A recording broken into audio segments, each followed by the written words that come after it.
ಹೃದಯಾಘಾತಕ್ಕೆ ಬಲಿಯಾದ್ರ ಶೆಫಾಲಿ ಜರಿವಾಲಾ ಸಾವಿಗೆ ನಿಖರ ಕಾರಣ ಗೊತ್ತಾಗ್ತಿಲ್ಲ. ಮರಣೋತ್ತರ ಪರೀಕ್ಷೆ ಬಳಿಕ ಸಾವಿನ ಕಾರಣ ಬಹಿರಂಗ.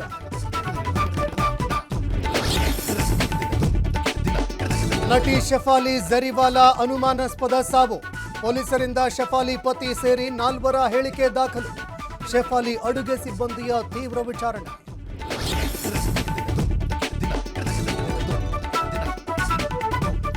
ಹಾಸನ ಜಿಲ್ಲೆಯಲ್ಲಿ ಹೃದಯಾಘಾತಕ್ಕೆ ಮತ್ತೊಂದು ಬಲಿ. 37 ವರ್ಷದ ಆಟೋ ಚಾಲಕ ಸಾವು. 1 ತಿಂಗಳ ಅಂತರದಲ್ಲಿ 17 ಜನರ ದುರ್ಮರಣ.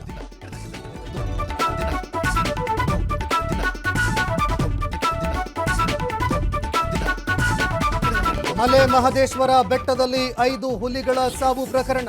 ಗೋಮಾಂಸದಲ್ಲಿ ವಿಷ ಹಾಕಿದ್ದ ಆರೋಪಿ ವಶಕ್ಕೆ. ಅರಣ್ಯ ಇಲಾಖೆ ಅಧಿಕಾರಿಗಳಿಂದ ತೀವ್ರ ವಿಚಾರಣೆ.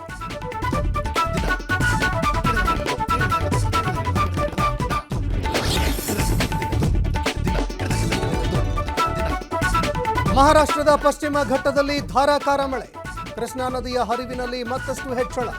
ನದಿಗೆ 1.06 ಲಕ್ಷ ಕ್ಯೂಸೆಕ್ ನೀರು ಬಿಡುಗಡೆ.